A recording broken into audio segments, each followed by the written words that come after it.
What's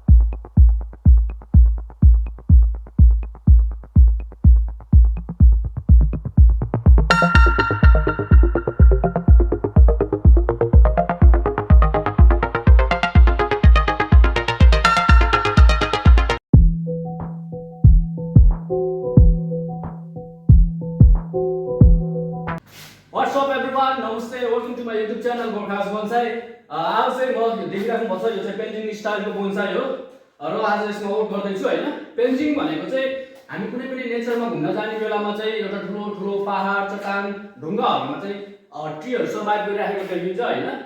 so त्यही कुराहरुलाई nature कुराहरुलाई copy गरेर हामीले बनाउने कुनै पनि स्टोनहरुमा प्लान्टेसन गर्नेलाई चाहिँ पेन्जिङ स्टाइलको बोन्साई भनिन्छ हैन।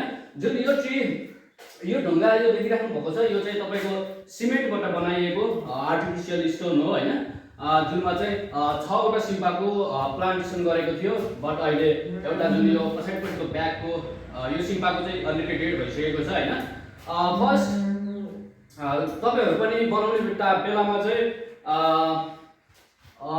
तपाई अब फर्स्ट स्टोन रेडी गर्नु पर्यो हैन। स्टोन रेडी गरिसकेपछि चाहिँ डिजाइनको बारेमा सोच्नु पर्यो, डिजाइन कसरी प्लान्टेसन गर्ने भन्ने बारेमा। अनि त्यसपछि तपाईहरु स्टोनमा या जुनिपर जुनसुकै जुनिपरमा चाहिँ एभरग्रिन ट्रीहरुमा काम गर्न चाहिँ तपाई winter time one of the best time नेपालको लागि हैन। सो तपाईहरु पनि त्यो टाइममा बनाउनु भयो भने तपाईको प्लान्ट चाहिँ डेड हुँदैन। मेरो यो ट्री चाहिँ डेड भयो यहाँनिर अब बडी वायरिङ गरेको कारणले पनि डेड भएको हो हैन। सो यो ट्री फर्स्ट सेकेन्ड थर्ड यो ट्रीमा चाहिँ वर्क गरिसकेको छ हैन, वायरिङ गरिसकेको छ। आज काम भनेको यसमा यो जुन लेफ्टतिरको ट्री अनि त्यसपछि यो एफ्याको ट्री अनि पछाडिपट्टिको यो ब्याकको ट्री हटाएर यहाँ चाहिँ एउटा प्लान्टेसन गर्दैछु हैन। सो भिडियो अन्तिमसम्म हेर्नु होला। तपाईहरु पनि अब प्लान्टेसन जस्तै अब यो स्टोन भयो, स्टोनमा प्लान्टेसन फर्स्ट वर्क भनेको जस्ट प्लान्टेसन गर्ने राम्रो तरिकाले अनि बल्ल 1 इयर पछि यसको न्यू बड स्टार्ट भएपछि ट्री सर्भाइभ गयो, ट्री स्ट्रङ भयो भनेपछि मात्र तपाईहरु चाहिँ वायरिङ गरेर एउटा बेटर सेट दिन सक्नुहुन्छ। सो भिडियो अन्तिमसम्म हेर्नु होला। Gorkha bonsai YouTube channel subscribe गर्नु होला। Support Nepali bonsai artist. यो मस किन लगाएको भन्नुहुन्छ भने चाहिँ हामीले यसमा माटो सोइलहरु यता हालेको हुन्छ अनि यो सोइल चाहिँ हामी पानी हाल्ने बेलामा झर्छ। सो त्यो कारणले गर्दाखेरि चाहिँ मस हामीले लगाउनुको कारण चाहिँ मस हो हैन। अनि एउटा चाहिँ नेचुरल राम्रो मस राखिसकेपछि चाहिँ नेचुरल राम्रो पनि देखिन्छ आफ्नो क्रिएसनहरु भनौं न। सो फर्स्ट भन्दै पनि आएको थियो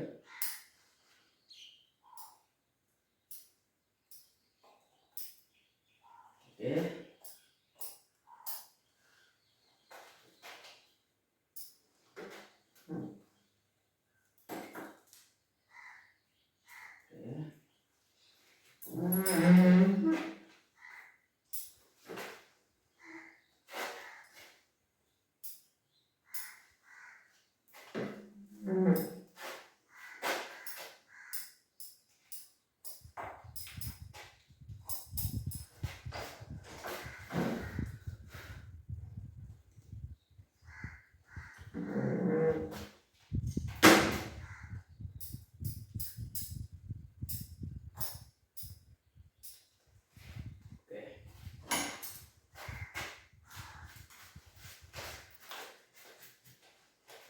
यो चाहिँ अलिकति एकदम गर्नुको ओल्टी छ हैन। तपाईहरु चाहिँ स्टोनमै प्लान्टेसन गर्न खोज्नु, नेचुरल स्टोन जुन चाहिँ स्यान्ड स्टोन भन्ने हुन्छ हैन, त्यसमा प्लान्टेसन गर्नु भयो भने चाहिँ एकदम सजिलो हुन्छ उचालेर आफ्नो बोन्साई एक ठाउँबाट अरु ठाउँमा राख्नको लागि। यो चाहिँ अलिकति हेभी छ हैन, सो अलि गाह्रो भइराछ।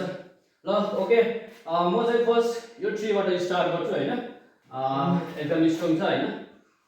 यसलाई थोरै ब्यालेन्सिङमा यो ब्रान्चहरु चाहिँ राखेर यसको एउटा ट्री सेप दिन्छु हैन। अनि त्यसपछि ब्याकमा पनि ट्री प्लान्टेसन गर्नुपर्ने छ। त्यसपछि यो जुन लास्टको एफेक्ट ट्रीलाई चाहिँ म स्टाइलिङ गर्दैछु।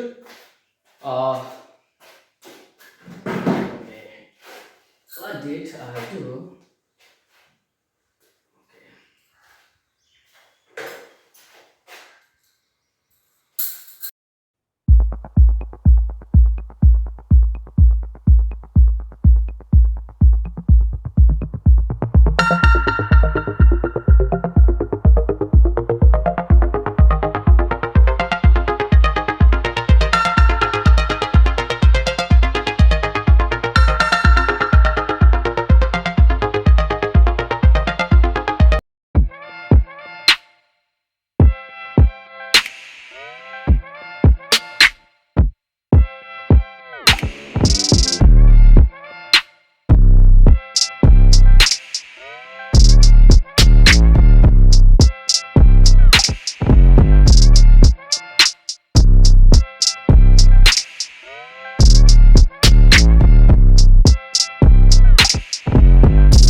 यसको जुन यो पछाडि ब्याकमा भएको जुन ट्री डेड भएको थियो होइन, त्यसलाई म राम्रो तरिकाले निकाल्दैछु। डेड ट्रिज वायरले चाहिँ तपाईँको प्लान्ट चाहिँ बाँध्नै पर्ने हुन्छ होइन। त्यो बाँधेको चाहिँ म बिस्तारै निकालेर चप स्टिकले सोइल झार्दैछु होइन, एकदम राम्रो तरिकाले, अरू रुटहरूलाई चाहिँ असर नगर्ने तरिकाले। अनि त्यसपछि म यसमा बोन्साई सोइल, पेन्जिङ सोइल युज गर्छु। को लागि यो खालको सोइल युज हुन्छ होइन। यसमा चाहिँ अब खेतको माटो डाइरेक्ट हालेको छैन होइन। यसमा तपाईँको गाईको मल, त्यसपछि गएर इँटाको मसिनो धुलो होइन, अनि त्यसपछि खरानी राम्रो भएको तिनीहरू चाहिँ युज गरिरहेको छ होइन। पेन्जिङमा चाहिँ जहिले पनि एकदम मोइस्चर हुने खालको सोइल चाहिँ युज गर्नुपर्ने हुन्छ होइन। थोरै कोकोपिट पनि मिसाएको छ यसमा।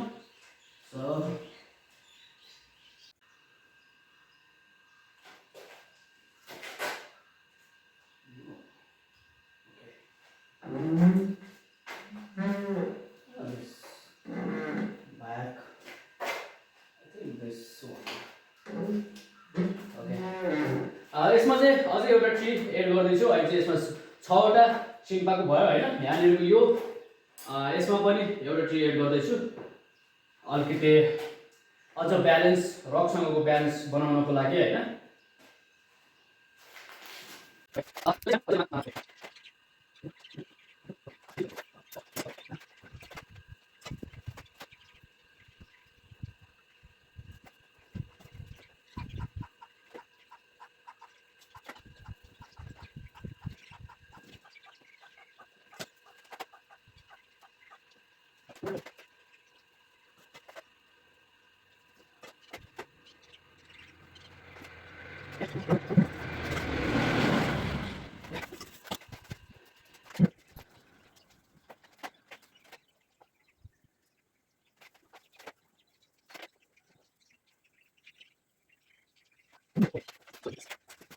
फाइनली सबै काम सकिसक्यो। यसको जुन यो पेन्जिङ स्टाइलको बोन्साईमा लगभग 7वटा ट्री प्लान्टेसन गरेछ होइन, स्टाइलिङ। अनि त्यसपछि तपाईँको मैले ब्याकमा पनि जुन डेड भएको ठाउँमा एउटा ट्री प्लान्टेसन गरिसकेँ होइन।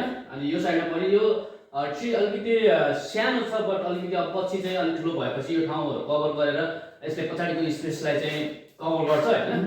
सो तपाईँहरू पनि बनाउनु होला पेन्जिङ स्टाइलको बोन्साई। अनि कस्तो लाग्यो यो पेन्जिङ होइन, यो जुन मेरो creation support Gorkha bonsai. But juniper evergreen ट्रीहरू चाहिँ यही विन्टरमा गर्नुभयो भने चाहिँ तपाईँको ट्री चाहिँ सक्सेस हुन्छ। गर्मी टाइममा चाहिँ गर्दै नगर्नु होला, मेरो सजेसन होइन। गर्मी टाइममा तपाईँ गर्नुभयो भने चाहिँ प्लान्ट डेड हुन्छ। ओके, होप सबैले सपोर्ट गर्नुहुन्छ। Okay, take care.